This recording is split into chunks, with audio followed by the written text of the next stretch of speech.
Hello, I'm Ruthie, owner of Defy the Status Quo, and you're listening to an episode of the Defiant Business Podcast, your Monday through Friday 10-minute shot of business knowledge. Today, we are going to talk about content marketing for your business events.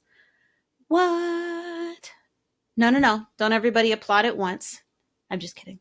Okay, so you've added your latest event to your company's calendar on your website.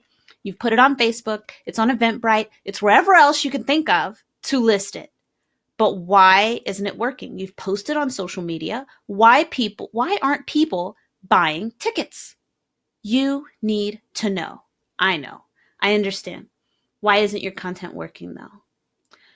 Like everything else with marketing, you can't do it haphazardly.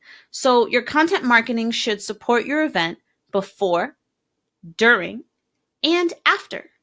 Before, during and after. Let's mull on that for a second.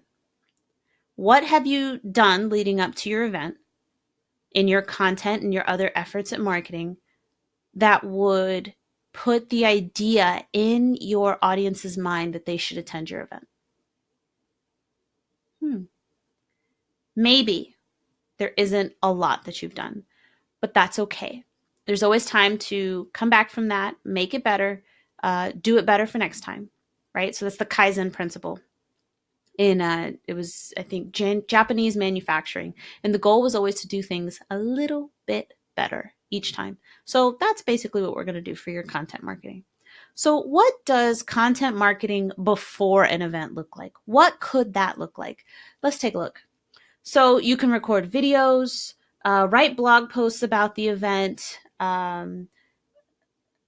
Also, you could write blog posts about the event topics. So not even directly talking about the event necessarily, but the topics that your event will address. So if it's a conference, a small conference, let's say, on digital marketing, but the specific theme of the conference this year is virtual reality. You could write a series of blog posts or do a series of videos on virtual reality in marketing, or where we think it's going to be, right? So future digital marketing. You don't want to make it sound like an ad, though. Remember, this is content marketing, not traditional advertising. So you don't want to sit there and plug your event the entire time throughout the entire blog post. That gets irritating. So now would also be a great time to do a guest podcast interview or a guest video show or a guest blog post talking about these topics and mentions, because when you guest this way, the hosts, if you will, typically allow for you to include a link back to your website. So that is valuable to you because, again, you're borrowing someone else's audience, right? And also borrowing on their credibility to get eyes on your content. And so you want to be worthy of that, of course, but it is a strategy that you can use to bring in people who may not have normally heard of your event. And when you go on a podcast, especially, they'll often ask you if there's anything that you'd like to talk about, anything that you're excited about right now.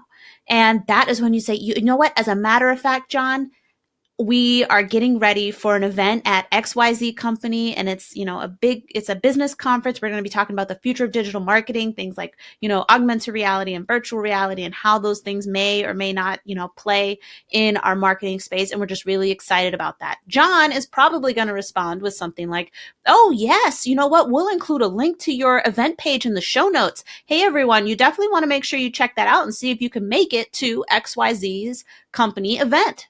And so now you've gotten, see how this works. You've gotten some publicity, some online PR, if you will. And so what about during the event? You're kind of busy running around anyway. What about during the event? How do you do content marketing for your event while it's happening?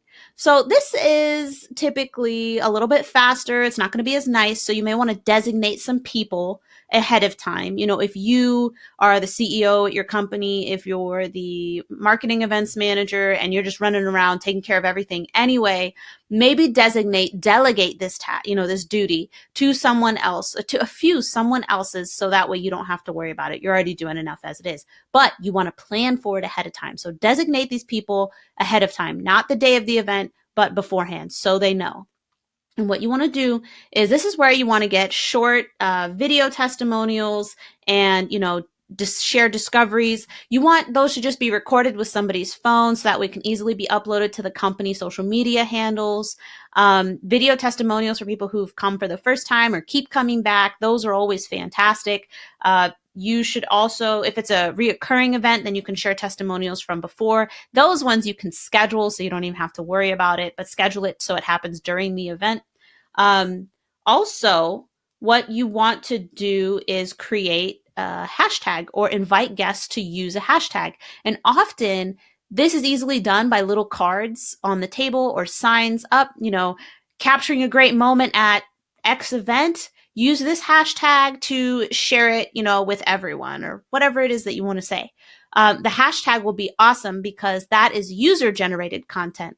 And if social media users are showing that they're having a great time learning a lot at your business event, that is going to count for so much with not just your audience, but all of, their entire audience as well. User generated content it leads the pack in terms of what consumers, clients, customers, prospects, whatever you want to call them, it leads the pack in what people trust. So you want to cultivate that user generated content and encourage it from your attendees after the event.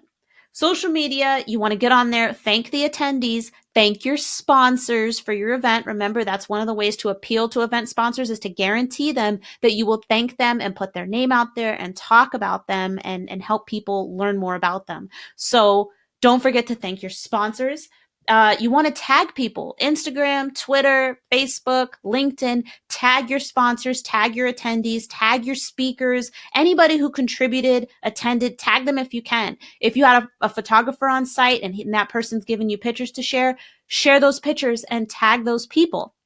That will get the word out about your events. So that way, now we're in the post-event phase, but you want to get people excited for the next event. You want them to mark their calendars. So that way, when you post about it next, they're like, oh yeah, let me add that to my calendar. I need to go to that. That was a great event. Or I missed out. I don't want to miss out again. Right? So that's the other thing that social media will do for you. And you can send it out to your email list as well. There are people on your email list who did not attend your event. They missed out. Show them what they missed. And that is what your content can do. It can show everyone what they missed. And for everyone who attended, it can remind them of what a great time they had and how valuable it was to be there and get those insights in person. So you want to share those takeaways, and your event, it could be inspiration for new podcasts, videos, any kind of image or art about the event. Share those takeaways, and please support your sponsors. They, contributed to your event. Make sure you thank them. And that's not just the logo that you shared on the event page. Thank them in email blasts. Thank them, personally again after the event. Follow up and say thank you. Make sure that you deliver everything you said you were going to deliver. And that is a quick rundown of how you could use content to support your events and generate more buzz. Show your appreciation to the attendees, to the sponsors, anyone who organized, internal or external. If you get any PR, make sure that you thank those media outlets for talking about your event. Don't let that go unnoticed. You want to make sure that you thank everyone who supported you. And that's before, during, after. You want to use your content to support your goals at every stage. Just because the event is over doesn't mean that your content marketing for that event is over. And I see that a lot. That's typically where it falls off. Event recaps, those are great things to send and post as blog articles. Go ahead and try that out. If you have an event coming up and you want to just sketch out kind of a rough content marketing strategy for your event, I'd love to check it out. I can't write your whole content strategy for you, but I'd love to check it out, maybe give you a few pointers. So you can find me on LinkedIn, Instagram, anywhere. You can leave me a voice message here on the podcast. Love to hear what you've got. All right. This has been a Defiant Business Podcast episode, and I look forward to seeing you next time.